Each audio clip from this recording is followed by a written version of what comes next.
guys, it's Mish. Welcome back to my channel where I like to bring you guys along with me as I navigate my faith, fitness, and financial journeys. So today I'm coming to you guys with the first day of Vlogtober with an October budget. Throughout the video, I'm just going to be going over three things. First one being my goals for the month.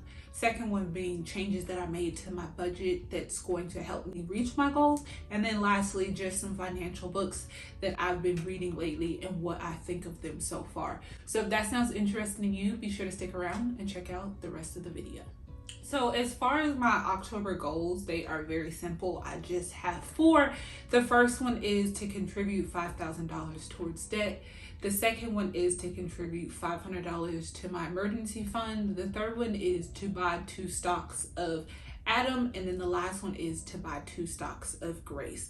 So within that, to be a little bit more specific, when it comes to the $5,000 portion towards debt, that is debt overall, not in addition. So like my car payment is already included in there. My already regular scheduled monthly student loan payment is scheduled in there, and then anything outside of that, so that at the end of the month I have contributed at least $5,000 towards my debt. When it comes to contributing $500 to my emergency fund, that is sending it over there without touching it. If you're newer here and this is your first video with me, recently I was talking about the emotional side of debt and some of the changes that I had made, but then I needed to go back and rework a few things just because I was experiencing certain emotions. And then also too, with my money personality, security is at the top of the list. So me dipping into my emergency funds to contribute towards debt isn't something that I'm comfortable doing. So I'm going to slowly build that back up and then continue adding money towards debt. Next thing on the list is changes that I made to my actual budget for this month. So I reduced my $457 contributions by $600. I also reduced my emergency fund savings by $350. I was contributing $600 over there per paycheck, and then anytime I was a little short on the $5,000, I would just take that from my emergency fund, but I'm no longer going to do that. So I'm just going to keep it at $250 and then not have to dip into my emergency fund. The other thing that I did is I eliminated my $250 for self-care. So yes, I did eliminate the $250, but the other thing that I did, which was the last final change, was I upped my personal budget to $200 even. So it was at $180 and now it's at $200. That is something that once I'm done, or once I'm closer towards paying off a certain amount of debts, that I will incorporate back in there. But in the meantime, I'm just gonna have to use my personal money for my self-care stuff. Now, things that I wanted to specifically talk about with this. So in doing this, I've freed up about $1,000. So I freed up $1,000 to go towards my debt. Now, this will be the first month that I'm doing this. This is the first time that I've decreased my $457 contributions in like a few years. Usually I've just been increasing to the point where I was maxing out. So I still plan to max out my whole deferred comp, which is the $23,500 for 2025. I scheduled it in a way so that I would reach it in 23 paychecks versus the 26 paychecks that were allotted. Doing that, I had created a little bit of a buffer where the whole month of December I just had free checks. But one thing that I did want to say is that usually on a quarterly basis, not just because we're going into Q4, but usually on a quarterly basis, I will sit down, look at my budget for the past quarter and see what changes that I need to make in order to reach the goals that I set for myself. So there are 3 books that I want to discuss, which is Fearless Finances, Wealth Money Can't Buy, and then Deeper Than Money. So the first one is going to be Fearless Finances.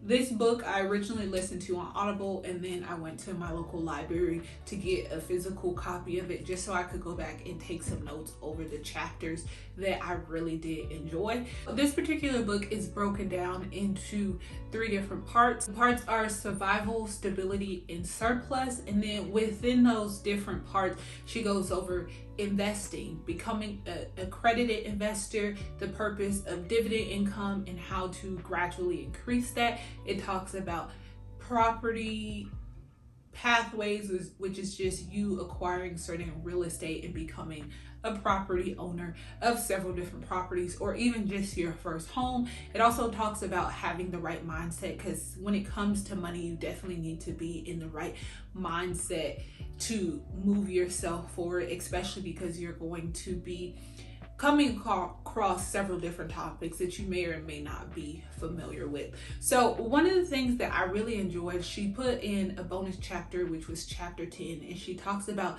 the 10 different fears that women commonly associate with them in their finances. And I'm just going to read those off really quick. Fear number 1, fear of running out of money. Fear number 2, fear of being fired. Fear number 3, fear of not saving enough. Fear number 4, fear of not being able to support yourself. Fear number 5, fear of losing your home. Number 6, fear of being scammed. Fear number 7, fear of finances, suffering from work hiatus. Fear number 8, fear of being a burden. Fear number 9, fear of financially letting others down. And then lastly, fear number 10, which is fear of financially providing for others. But if that sounds interesting, you guys, be sure to check this book out. As I said, you can find it at your local library. The book that I have here is going to be The Wealth Money Can't Buy, which is by Robin Sharma, which is the author of the 5 a.m. Club. Particular book goes into the 8 different forms of wealth and what that looks like. So I've said it before, and a lot of books repeat the theme, but money is so much more than money itself. And then wealth, in order to build true wealth, you have to master more things than just the money itself. There are other aspects of your life that you need to take into consideration. The last book I have here is Deeper Than Money.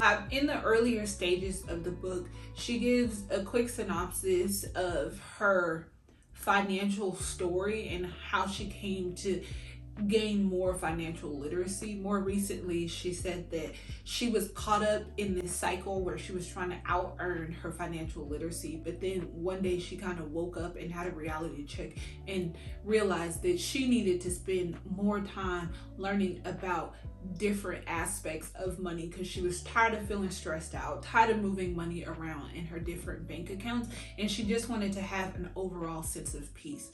So within this particular book, she has a 6-step process, which is 1, understanding beliefs, 2, understanding yourself, 3, understanding money, 4, understanding spending, 5, understanding goals, and then lastly, number 6, which is understanding your boundaries. So I'm about 45 pages in so far. So let me know if any of these books sound interesting to you. I did also want to add that I just launched my quarterly budget planner earlier this year.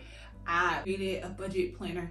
I've fine-tuned a few things, and now you can purchase that for $14.99 at my Stand store. So if you're serious about getting your finances in order and you don't know where to start, budget planner is definitely this place for you. I want to thank you guys so much for taking time out of your day to watch this video. I hope that it brought some type of value to you, but as usual, take time to enjoy your own journey, and I'll catch you guys in the comments into the next video. Bye.